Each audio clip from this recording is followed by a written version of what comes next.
Hello, I am Jiji. ഇതെൻ്റെ first വ്ളോഗാണ്. ഇതെന്തുകൊണ്ടാണ് ഞാൻ ഇടുന്നതെന്ന് വെച്ചാൽ അങ്ങനെ വലിയ ഡെഫിനിഷനൊന്നുമില്ല. ഇതെൻ്റെ ഒരു ക്രിസ്മസ് വ്ളോഗാണ്. കഴിഞ്ഞ 2024 ക്രിസ്മസിൻ്റെ ചെറിയ ചെറിയ മൊമെൻറ്റ്സൊക്കെ ക്യാപ്ചർ ചെയ്ത് ഞാനൊരു ചെറിയൊരു വീഡിയോ ആക്കിയിടുന്നതാണ്. ആൻഡ് ഇത് എന്തുകൊണ്ടാണ് എനിക്ക് സ്പെഷ്യൽ എന്ന് വെച്ചാൽ കുറേ ക്രിസ്മസായിട്ട് നടക്കാതിരുന്ന കാര്യങ്ങൾ, അത് ചെറിയ ചെറിയ കാര്യങ്ങളാണ്, അത് വലിയ വലിയ കാര്യങ്ങളൊന്നും അല്ല. പക്ഷേ ഇതെന്താ ഇത്ര വലിയ സംഭവം എന്ന് വേണമെങ്കിൽ എല്ലാവർക്കും വിചാരിക്കാം. പക്ഷേ ഫോർ മീ എനിക്കത് ഭയങ്കര സ്പെഷ്യലാണ്. അതുകൊണ്ട് എന്താ പറയുക, ഈ ലോ ഓഫ് മാനിഫെസ്റ്റേഷൻ എന്നൊക്കെ പറയില്ലേ, നമ്മൾ ആഗ്രഹിക്കുന്നത് നടക്കുക. ഈവൻ നമ്മൾ ആഗ്രഹിക്കുന്നതിനെക്കാട്ടും അപ്പുറം നടക്കുമ്പോൾ നമുക്ക് വളരെ സ്പെഷ്യലാണ്. ആൻഡ് അങ്ങനത്തെ ചെറിയ ചെറിയ മൊമെൻറ്റ്സൊക്കെ ക്യാപ്ചർ ചെയ്ത് ഒരു വീഡിയോ ആക്കി. അല്ലാണ്ട് ഇത് വലിയ ഒരു സംഭവമൊന്നുമല്ല. ആൻഡ് എന്താ പറയുക, നമ്മൾ ലോ ഓഫ് മാനിഫെസ്റ്റേഷൻ അതിൻ്റെ കുറച്ച് ബുക്സും കാര്യങ്ങളൊക്കെ കുറേ പോഡ്കാസ്റ്റൊക്കെ കേട്ടപ്പം എനിക്കതിൽ ഭയങ്കര ഒരു ക്യൂരിയോസിറ്റി ഉണ്ടായി. ഞാൻ അതിൽ ചെറിയ ചെറിയ കാര്യങ്ങൾ എഴുതി വെച്ച് അത് ഓരോ കാര്യങ്ങൾ നമുക്ക് നടക്കുമ്പോൾ തോന്നുന്ന ഒരു ഹാപ്പിനെസ്, അതാണ് ഈ വീഡിയോ ശരിക്കും പറഞ്ഞത്. ആൻഡ് നമ്മുടെ ബൈബിളിൽ തന്നെ പറയുന്നില്ലേ, ask it will be given to you എന്ന് പറയുന്നില്ലേ. നമ്മൾ പലപ്പോഴും നമ്മൾ ചോദിക്കും, എന്നിട്ട് നമുക്ക് വിശ്വാസം ഉണ്ടാവില്ല, നമ്മൾ പിന്നെ അതിനെപ്പറ്റി പരാതി പറയുന്നത് നടന്നില്ല എന്നുള്ള രീതിയിൽ നമ്മളിരിക്കും. പക്ഷെ നമ്മൾ ചോദിച്ചാൽ നമുക്ക് കിട്ടും എന്നുള്ളൊരു ഫീലിങ്ങിൽ ഇരിക്കുക. കിട്ടും, എന്തായാലും ഓൺ ദ വേ ആണ്, കിട്ടും. ആൻഡ് അതിനെക്കുറിച്ച് ഓർത്ത് ഗ്രേറ്റ്ഫുള്ളായിട്ടിരിക്കുക. ആൻഡ് അതുപോലെ തന്നെ ഫെയ്ത്തിനെ കുറിച്ച് പറയുന്ന വേറൊരു സംഭവമുണ്ട്. നിങ്ങൾക്കൊരു കടുക്കുമണി കൊണ്ട് വിശ്വാസം ഉണ്ടെങ്കിൽ ഈ മലയോട് ചെന്ന് കടലിൽ ചെന്ന് വീഴുക, അത് സംഭവിക്കുന്നു. I don't ever slow up, no I don't take shit. I got no love for the fakeness. If you wanna play tough and wanna hate this,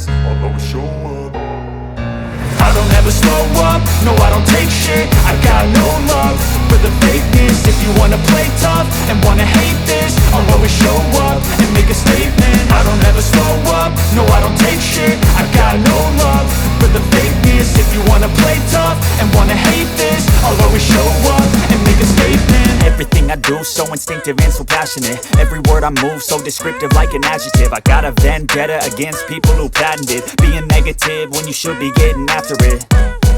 I got facts over tracks, this and that. Spitting slow, spitting fast. I could roast, I could gas. Think I'm okay at last, but I don't know if that can erase all the past. And the pettiness, a reflection of the emptiness. Hilarious, you think you're worth my time, you're delirious. Mysterious, because you hide behind a fake exterior. Inferior, you know I'll always be a bit superior. Get off of me, this ain't no humble brag. I want you to hear words, you can say them back. I want you to feel free from the chains at last, and to believe in what you got, it was built to last, yeah.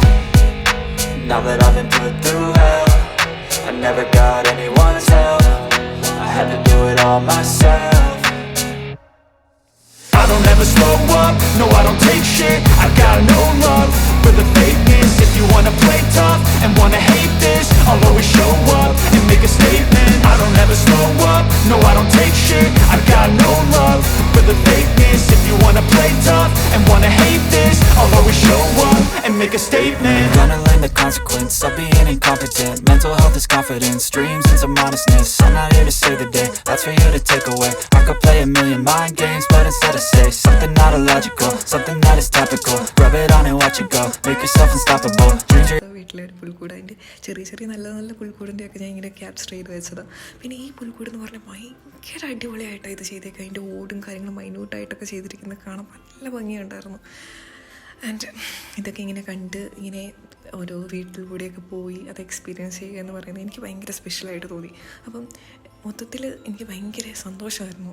എല്ലാ കാര്യങ്ങളും നടന്നു, എല്ലാ കാര്യത്തിലും participate ചെയ്തു, എല്ലാ കാര്യങ്ങളും അടിപൊളിയായി നടന്നപ്പോൾ. പിന്നെ വൈകുന്നേരം സാധാരണ നോർമലി കുർബാന കഴിഞ്ഞിട്ട് പരിപാടിയൊന്നും ഉണ്ടാവില്ല, നമ്മൾ വീട്ടിൽ പോകും.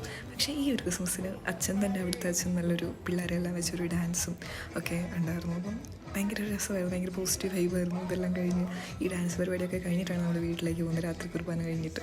അപ്പം ഇത് ഭയങ്കര അടിപൊളിയായിട്ട് പിള്ളേർ ചെയ്തു, അച്ഛൻ കോർഡിനേറ്റ് ചെയ്തു, എല്ലാ ഇടവക എല്ലാ ആൾക്കാരും അതൊക്കെ നിന്ന് കണ്ട് ഭയങ്കര സ്പെഷ്യലായിരുന്നു. പിന്നെ പിറ്റേ ദിവസം 25th എൻ്റെ വീട്ടിലേക്ക് ഞങ്ങളെല്ലാവരും കൂടെ പോയി. അതിൻ്റെ അവിടെയുള്ള പിള്ളേരും ഡാൻസ് കളിക്കും ഒക്കെ ചെയ്യുന്ന ചെറിയ മൊമെൻറ്റ്സാണിത്. അതിൻ്റെ വൈകുന്നേരം നമ്മൾ പൂത്തിരിയും പടക്കെല്ലാം പൊട്ടിച്ച് അടിപൊളിയാക്കിയിട്ട് നമ്മൾ ലാസ്റ്റ് വൈൻഡപ്പ് ചെയ്തു ക്രിസ്മസ് സെലിബ്രേഷൻ. അതാണ് ഇവിടെ കാണുന്നത്. ഭയങ്കര എന്താ പറയുക, എനിക്ക് മൊത്തത്തിൽ 24th, 25th, 23rd മുതൽ ഫുൾ ക്രിസ്മസ് സെലിബ്രേഷൻ തുടങ്ങി. അത് മൊത്തത്തിൽ ഭയങ്കര അടിപൊളിയായിട്ട് എനിക്ക് മൊത്തത്തിൽ എൻജോയ് ചെയ്തു എന്ന് പറയുന്ന രീതിയിൽ എൻ്റെ ചേട്ടനും ഫാമിലിയൊക്കെ ഉണ്ടായിരുന്നു, എല്ലാവരും ഉണ്ടായിരുന്നു. അപ്പം എല്ലാ ഫാമിലി മെമ്പേഴ്സിനെയും കൂടെ നമുക്ക് സെലിബ്രേറ്റ് ചെയ്യാൻ പറ്റി. ഫ്രണ്ട്സ് ഉണ്ടായിരുന്നു, ഫാമിലി മെമ്പേഴ്സ് ഉണ്ടായിരുന്നു. ആൻഡ് അതുകൊണ്ടൊക്കെ എനിക്ക് ഈ ഒരു ക്രിസ്മസ് ഭയങ്കര സ്പെഷ്യലായിട്ട് തോന്നി. ഞാൻ എങ്ങനെ വിചാരിച്ചു അതിനെക്കാട്ടും കുറച്ചും കൂടെ എനിക്ക് മീൻസ് ഞാൻ ഇമാജിൻ ഒന്നും ചെയ്തിട്ടില്ലായിരുന്നു. പക്ഷേ അതിനെക്കാട്ടും അടിപൊളിയായിട്ട് ഈ ഒരു ക്രിസ്മസ് എനിക്ക് തന്നു. ഈ 2024 ക്രിസ്മസ് എനിക്ക് തന്നു. ആൻഡ് ഞാൻ ഭയങ്കര ഗ്രേറ്റ്ഫുള്ളാണ് അതിൽ. ഇത്രയേ ഉള്ളൂ. ഇതൊരു കുഞ്ഞു വ്ളോഗാണ്, ബോറടിപ്പിച്ചിട്ടില്ല എന്ന് ഞാൻ വിചാരിക്കുന്നു. ഇഷ്ടമായെങ്കിൽ സപ്പോർട്ട് ചെയ്യുക. ആൻഡ് നെക്സ്റ്റ് വീഡിയോ കാണാം. ബൈ.